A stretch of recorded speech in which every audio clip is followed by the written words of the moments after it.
Kekacauan kembali muncul di peta Timur Tengah pada 13 Mei 2026 sebagai satu tekanan sebenar terhadap musuh-musuh Amerika Syarikat. Mereka sedang mendapati bahawa rangkaian sekutu Amerika telah mula bertindak sendiri.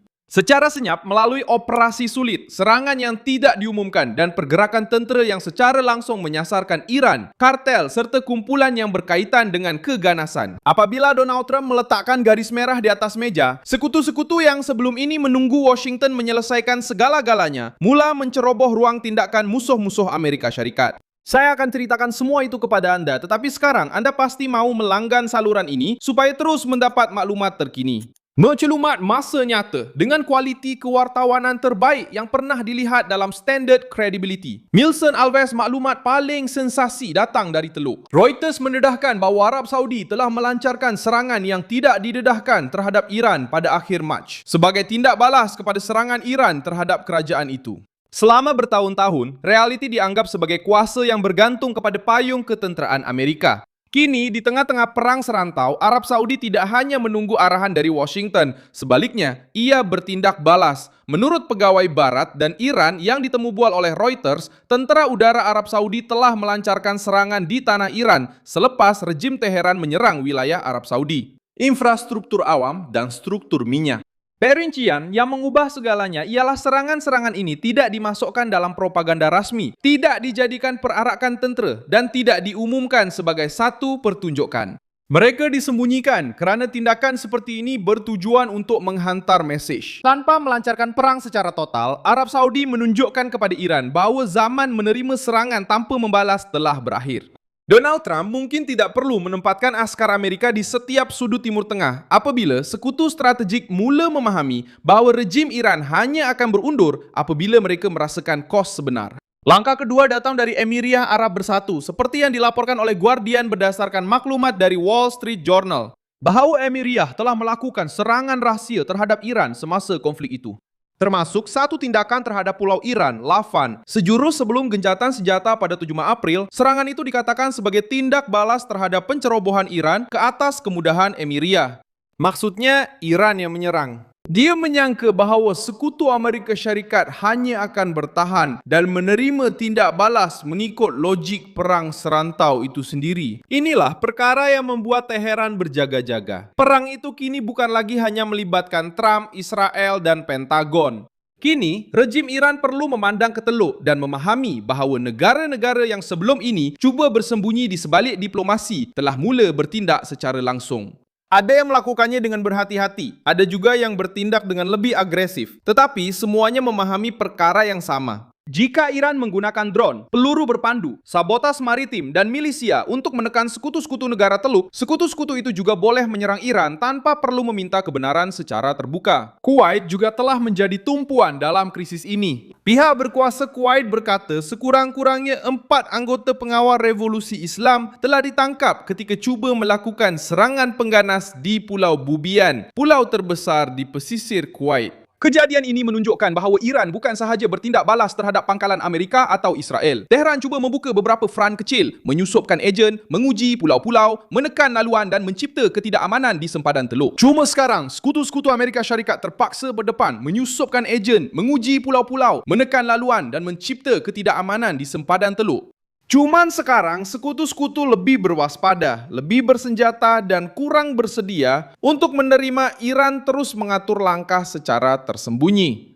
Akibat serta-merta ialah Trump mendapat satu situasi yang berbeza, di mana sebelum ini Pakatan hanya berdiam diri dan membiarkan Washington menanggung beban sendirian, kini muncul satu rangkaian sekutu yang mula mengambil sebahagian daripada tekanan tersebut. United Kingdom menghantar aset ketenteraan untuk melindungi pelayaran dan setiap tindakan seperti ini mengurangkan ruang rejim Iran untuk berpura-pura bahawa mereka mengawal krisis tersebut. United Kingdom telah mengumumkan bahawa mereka akan menghantar sistem autonomi pemburu periuk api, pesawat tempur Typhoon dan kapal perang HMS Dragon untuk satu misi pelbagai negara yang bertujuan melindungi pelayaran.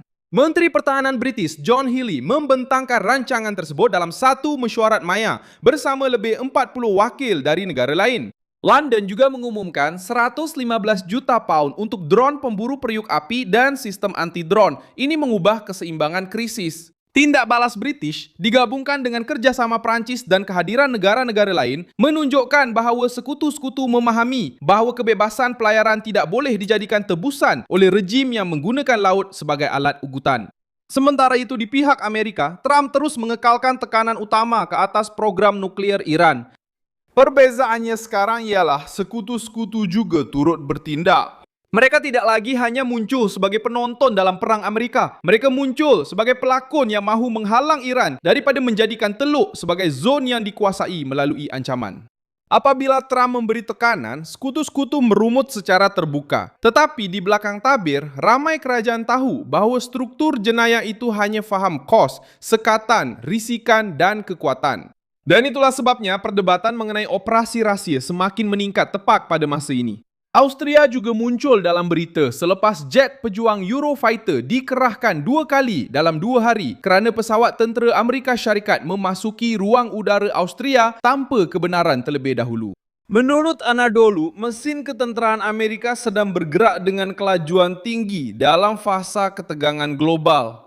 Apabila terdapat perang di Timur Tengah, krisis di Teluk, tekanan ke atas kartel dan pertikaian dengan China dan Rusia, pesawat pengintip, perisikan dan sokongan mula beroperasi dengan kadar yang jauh lebih tinggi. Pembangunan, perisikan dan sokongan mula beroperasi dengan kadar yang jauh lebih tinggi. Segala-galanya menjadi lebih sukar bagi mereka yang menyangka Trump akan bersendirian. Dia tidak bersendirian. Mungkin ada bunyi bising diplomatik, mungkin ada pertikaian di belakang tabir, mungkin ada kerajaan sekutu yang cuba menyelamatkan imej awam mereka sendiri.